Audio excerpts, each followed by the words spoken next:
Morning all.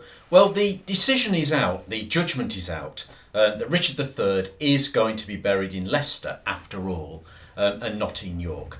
The judgment was last week, and it was agreed that despite the fact that the Plantagenet Alliance had put forward this claim that Richard should be buried in York Minster, that in fact the bones will remain in Leicester and be buried in Leicester Cathedral. Now, I personally think that's the right idea. Why do I agree that Richard should be buried in Leicester rather than York? Well, for a number of reasons. One of the reasons is that it is standard archaeological practice to bury remains, if they are reburied, in the nearest consecrated ground or church to where they were dug up.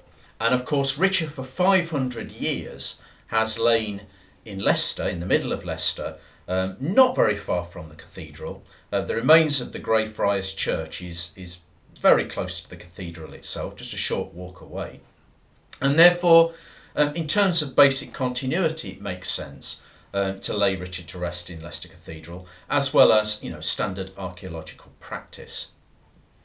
Why else do I think that Richard should be buried in Leicester?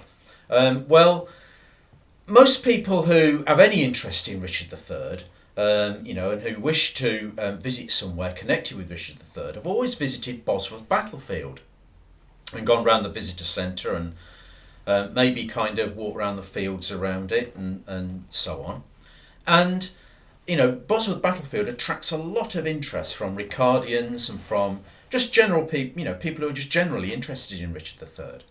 And having Richard buried in Leicester Cathedral, which is within the same county as Bosworth battlefield, it means that basically you can visit the battlefield and then visit Leicester and pay your respects to Richard's tomb as well. You can do the two things in one visit, as well as visiting the massive new Richard III museum that they're building in Leicester. So it makes sense in terms of people who are interested in Richard III and Ricardians, to visit both sites, in basically the same visit. And as well as that, you've got all of the effort that Leicester have been putting into this in terms of using the former grammar school as a massive new Richard III museum. The whole area around Leicester Cathedral is a development site at the moment, with new gardens being put in, the new museum being built. And with all that effort being put in, it would have been a great shame if Richard was just laid to rest in York Minster. And let's face it, York has plenty of things going for it in terms of tourism, whether it's connected with the Wars of the Roses or the rest of the history of York. Whereas, in terms of Leicester, Leicester's main historical tourist attraction is Bosworth battlefield, and now it's able to concentrate all its efforts on the Richard III museum and facilities as well. So, in my opinion, Richard should be laid to rest in Leicester for a variety of reasons. That doesn't mean to say that the Plantagenet Alliance's case was completely wrong. Richard III did grow up at Middleham Castle, which is in Yorkshire, and it was always his most favourite residence. He was governor of the North, based in York, for much of his brother Edward IV's reign. So he certainly had strong connections with Yorkshire.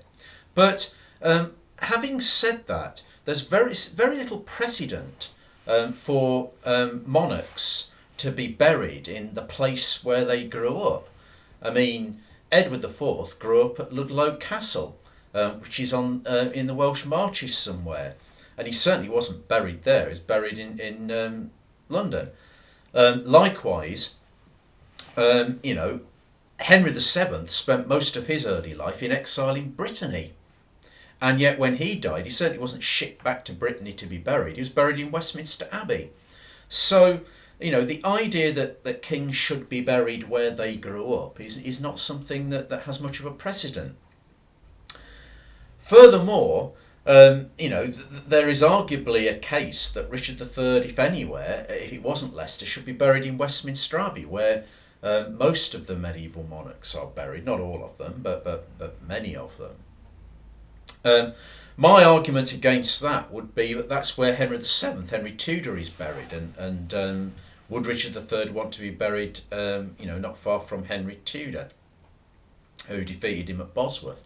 So, in many ways, I think Leicester is a good, compromise, and beats the other two alternatives. Obviously, Richard III, arguably, until his death, didn't have that much of a connection with Leicester. But the fact that he's lain there for 500 years, the fact that anyone with an interest today in Richard III goes and visits Leicestershire and visits the Battle of Bosworth, I think needs to be taken into account and weighed against the fact that Richard may have not visited Leicester himself that often in the past.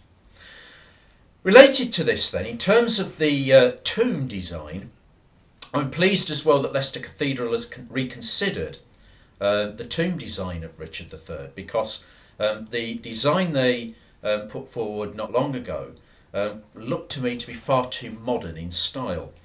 And it's the one with the big block of stone and the big cross across it and down the sides.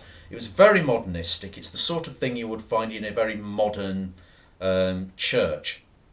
And it seemed out of keeping with the fact that this is a medieval warrior king.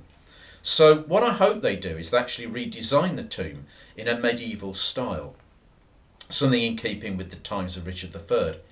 What I would favour is an effigy to be placed on the top of the tomb, which none of the designs so far have actually had, because most medieval tombs had an effigy of the king on the top. It doesn't have to be a gold effigy or anything. There's a wooden effigy on the top of Henry V's tomb, or rather the head bit is wooden, and that head bit was relatively recently added because the original one was stolen. So I certainly think they should put an effigy on the top of Richard III's tomb, as well as a much more medieval design, rather than something that looks like it's a piece of modern art, which is not in keeping with the spirit of the thing. Also, I think it's very important that not just so much Leicester Cathedral, but Leicester University, who obviously have done a great deal of work on the Richard III bones discovery.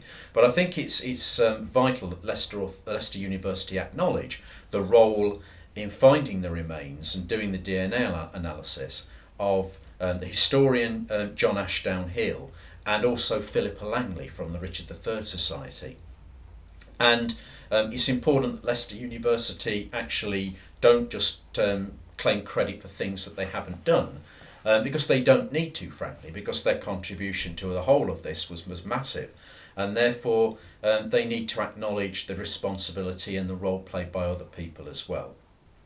But that said, at the end of the day, I'm very pleased indeed that Richard III's remains will be laid to rest in Leicester, and I hope that all the effort now goes into giving him a really good funeral, hopefully with some Roman Catholic element into it, because Richard III, after all, was a Roman Catholic, and hopefully this will be a really, really good event for Leicester, and it's another thing that Leicester can be really proud of. Anyway, thanks for listening.